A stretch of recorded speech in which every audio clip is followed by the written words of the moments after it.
Heading पड़ी हुई आवर्धन। आवर्धन का मतलब क्या होता है, तो याद करते हैं आवर्धन क्या होता है। देखिए आवर्धन का मतलब होता है कि दर्पण द्वारा, ठीक है, दर्पण द्वारा बने प्रतिबिंब की लंबाई तथा वस्तु की लंबाई का जो अनुपात होता है उससे हम आवर्धन कहते हैं। क्या कहते हैं? आवर्धन है किसी भी दर्पण द्वारा बने प्रतिबिंब की लंबाई, प्रतिबिंब की लंबाई को हम आई से लिखते हैं, ठीक है, प्रतिबिंब की लंबाई तथा वस्तु की लंबाई को ओ से लिखते हैं। इसका जो अनुपात होगा उसे हम स्मॉल एम से लिखते हैं और यही आवर्धन है। क्या है? यही आवर्धन है। देखिए आप जब भी कोई प्रतिबिंब बनाते हैं, जैसे मान लीजिए ये आपने, चलिए दर्पण लगा देते हैं, ठीक है, ये आपने लगाया, ये कौन सा है? ये आपका अवतल दर्पण है ना, और आपने एक ये मुख्य अक्ष डाला, यहाँ पे वस्तु डाला और ये किरण सीधी गई, फिर ऐसे निकल गई, दूसरी इधर जाती है, तो यहाँ पे प्रतिबिंब बनता हुआ नजर आता है। तो प्रतिबिंब कैसा होगा? कभी छोटा बनता है, कभी बड़ा बनता है। तो जो छोटा और बड़ा बनता है उसका जो अनुपात होगा उसे हम आवर्धन कहेंगे। यानी आई से हम जो प्रतिबिंब की लंबाई है उसको आई से लिखते हैं और जो वस्तु की लंबाई है उसे हम ओ से लिखते हैं। इन दोनों का जो अनुपात होगा वो आवर्धन कहलाएगा। यानी दर्पण द्वारा बनी किसी वस्तु के प्रतिबिंब की लंबाई तथा वस्तु की लंबाई के जो अनुपात होता है उसको हम आवर्धन कहते हैं, या इसे हम रेखीय आवर्धन कहते हैं। इसको स्मॉल एम से व्यक्त करते हैं, दिखाया गया है, स्मॉल एम से व्यक्त करते हैं। यदि प्रतिबिंब की लंबाई स्मॉल आई तथा वस्तु की लंबाई ओ, तो आवर्धन बराबर, ये फार्मूला आप लोग सही से ध्यान रखना, आवर्धन बराबर लिखते हैं, यानी आवर्धन स्मॉल एम बराबर लिखते हैं प्रतिबिंब की लंबाई, प्रतिबिंब की लंबाई, और प्रतिबिंब की लंबाई आपको बताया गया कि आई से लिखा जाता है, और बटे वस्तु की लंबाई, वस्तु की लंबाई इसको हम क्या से लिखते हैं?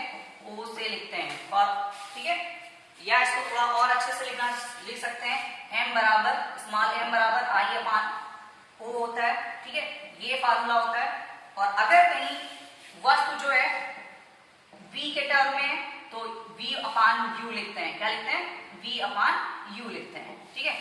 ये v जो है ये वस्तु से, सॉरी, दर्पण से प्रतिबिंब की दूरी तथा u जो है दर्पण से वस्तु की दूरी है। यदि प्रतिबिंब जो है वो उत्तल दर्पण द्वारा बनाया जा रहा है तो इसका मतलब है v जो होगा वो माइनस में लिया जाएगा, यानी u तो माइनस में होगा ही ना। देखिए v अगर उत्तल दर्पण द्वारा बनना है, उत्तल दर्पण द्वारा बनेगा तो इसका मतलब प्रतिबिंब कहां बनेगा? पीछे बनेगा, दर्पण के पीछे बनेगा। दर्पण के जब पीछे बनता है इसका मतलब u हमेशा दर्पण के आगे होगा, है ना, u हमेशा दर्पण के आगे ही होती है, तो u को माइनस में लेंगे और v चूंकि दर्पण के पीछे बन रहा है तो क्या लेंगे?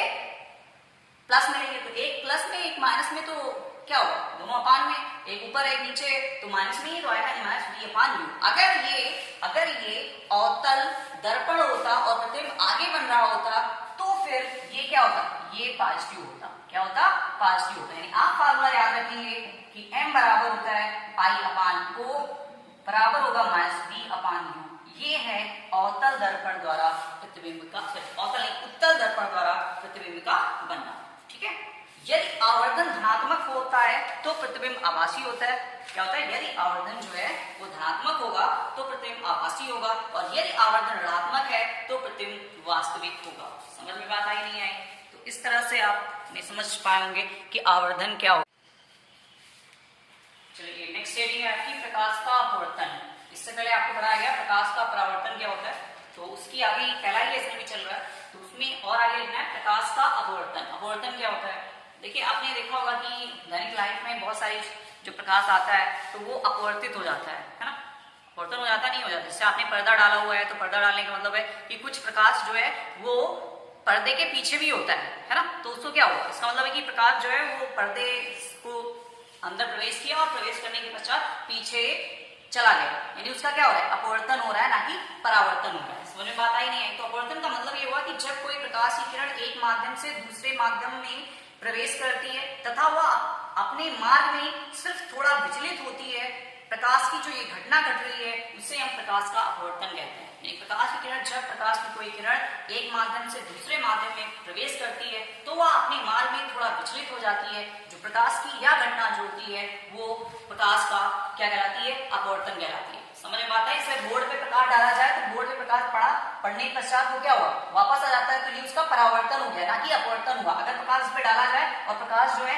पीछे निकल जाए लेकिन अपने मार्ग में थोड़ा इधर उधर विचलित हो जाए तो इसका मतलब हुआ क्या हुआ, इसका मतलब हुआ कि वह अपवर्तन हो रहा है, ना कि परावर्तन हो रहा है। तो यहाँ पे एक आपको फिगर दिखाई दे रहा है, ठीक है, ये फिगर है, एक किरण जो है वो एक जो ये है ये माध्यम को अलग करती है, ये अगर आपका विरल माध्यम है तो ये क्या होगा, ये होगा सघन माध्यम, ठीक है, ये क्या होगा, ये माध्यम जो होगा ये होगा सघन माध्यम, या इसको कुछ ऐसे भी लिख सकते हैं सघन माध्यम, ठीक है, ये आपका हो गया सघन माध्यम, ये आपका विरल माध्यम। उस जब ये जो लाइन है ये दोनों माध्यमों को अलग करती है और ये जो है अभिलंब, इसको क्या कहते हैं, अभिलंब, जो 90 अंश का कोण बना रही है, ये किरण जो है एक माध्यम से दूसरे माध्यम में प्रवेश करती है, तो इस किरण को हम बोलते हैं क्या, आपतित किरण, क्या बोलते हैं, आपतित किरण। ध्यान रखना, ये इस किरण को बोलेंगे हम आपतित किरण। जो किरण यहां जाती है, ठीक है, उसको कहते हैं अपवर्तित किरण, अपवर्तित किरण। समझ पाए कुछ, ठीक है, ये हो गया अपवर्तित किरण। ये जो कोण बनता है अभिलंब के साथ, इस कोण को कहते हैं आपतन कोण, क्या कहते हैं, आपतन कोण, ठीक है, और इस कोण को जो कहते हैं उससे कहते हैं अपवर्तन कोण, क्या कहते हैं, अपवर्तन कोण, अपवर्तन कोण, ठीक है।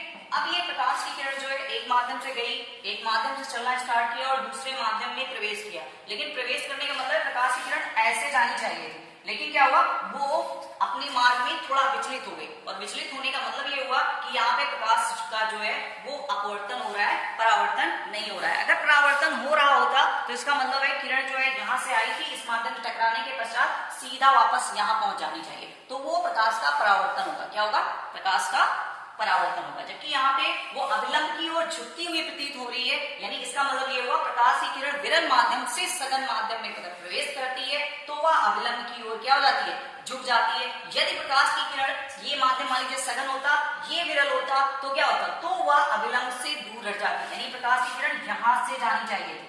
समझ पाए? अगर ये माध्यम यहाँ सघन होता, यहाँ विरल होता, तो ये भी ध्यान रखना कि जब कोई प्रकाश की किरण विरल माध्यम से सघन माध्यम में प्रवेश करती है तो वह अभिलंब की ओर झुक जाती है, और यदि प्रकाश की किरण सघन माध्यम से विरल माध्यम में प्रवेश करती है तो वह अभिलंब से दूर हट जाती है, ठीक है।